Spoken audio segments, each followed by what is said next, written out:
నేను ఎంఎస్సి చదువుకుంటున్న టైంలో ఈశ్వర్ సినిమా కోసం ఆడిషన్స్ అవన్నీ జరుగుతున్న టైంలో నేను ఒక డాన్స్ పర్ఫార్మెన్స్ చేయడం, ఇమిటేషన్ డాన్స్ చేస్తుంటే నన్ను చూసి వాళ్ళు తీసుకోవడం జరిగింది. So it's not accidental, it's totally passion included in it. That's nice. So my first movie Eeshwar కదా? అవును, Eeshwar is my first movie. Yeah, and you worked with Prabhas directly. Correct. So how was your experience? అంటే అప్పుడు మాకు అసలు అది even Prabhas గారికి కూడా I think Prabhas గారికి కూడా ఫస్ట్ మూవీ, ఆయనకి ఫస్ట్ మూవీ, మాకు ఫస్ట్ మూవీ, అందరికి కలిపి ఒకటే రోజు shooting, first day starting.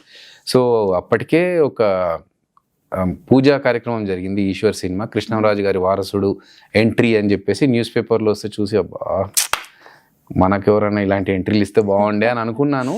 Cut చేస్తే 3 days తర్వాత నేను ఒక స్టేజ్ మీద డాన్స్ ఇమిటేషన్ పర్ఫామ్ చేయడం, ఈశ్వర్ సినిమాకి రైటర్గా ఉన్న సుధాకర్ గారు, ఆయన జలదంకి సుధాకర్ గారు ఆ ప్రోగ్రామ్ చూసి నన్ను ఆడిషన్స్ కోసం పిలిచేయడం, నేను ఆడిషన్స్ అయిపోయిన తర్వాత సినిమాకి సెలెక్ట్ కావడం.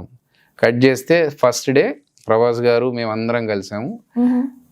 అంతకుముందు ఒకసారి పరిచయం చేశారు, ఇట్లా మీ ఫ్రెండ్ క్యారెక్టర్స్ మీరు అని కొలతల కోసం వెళ్ళినప్పుడు పరిచయం చేశారు తప్ప ర్యాప్ ఏం లేదు. కట్ చేస్తే ఫస్ట్ ఓపెనింగ్ సీనే రే మావా ఈరోజు మొత్తం జాతరకు వచ్చినట్టు వచ్చారా అని చెప్పి డైలాగ్ చెప్పాలి. ఒక ర్యాప్ ఉండి అలా అనడం వేరు. కృష్ణరాజు గారి వారసుడు ఈయనను పట్టుకొని మనం అరే మామా అని చెప్పడం ఏంట్రా అని కోరి కొంచెం కన్ఫ్యూజన్. బట్ ఓకే, ఛాన్స్ వచ్చింది, చిన్నప్పటి నుంచి అనుకుంటున్న ఆపర్చునిటీది. సో ఏమాత్రం బెరుకు లేకుండా స్టార్ట్ చేసాము.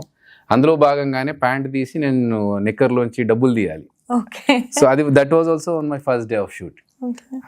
ప్రభాస్ గారు ఏంటంటే ఫుల్ సిగ్గు ఆయనకి, అస్సలు ఎక్కువ మంది ఉంటే ఆయన చాలా మొహమాట పడుతూ ఉంటారు, సిగ్గుపడుతూ ఉంటారు.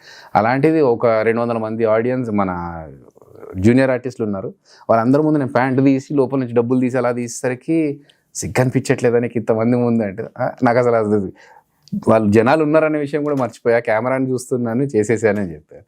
సో ఇట్ వాజ్ వర్కింగ్, ఆ ఎక్స్పీరియన్స్ ఈజ్ అమేజింగ్. ఎందుకంటే అప్పటికి ప్రభాస్ గారు ఇప్పుడున్న స్టార్డమ్ కానీ లేకపోతే యూనో యూనివర్సల్ యాక్టర్గా పేరు వచ్చింది, ఇప్పుడున్న పేరు అప్పుడు అంతా ఏం లేదు. ఫస్ట్ మూవీ కదా, it was like all of us are from the same place, అందరికీ ఫస్ట్ టైం కెమెరా ఫేసింగ్, ఆ ఎక్స్పీరియన్స్ వేరుంది.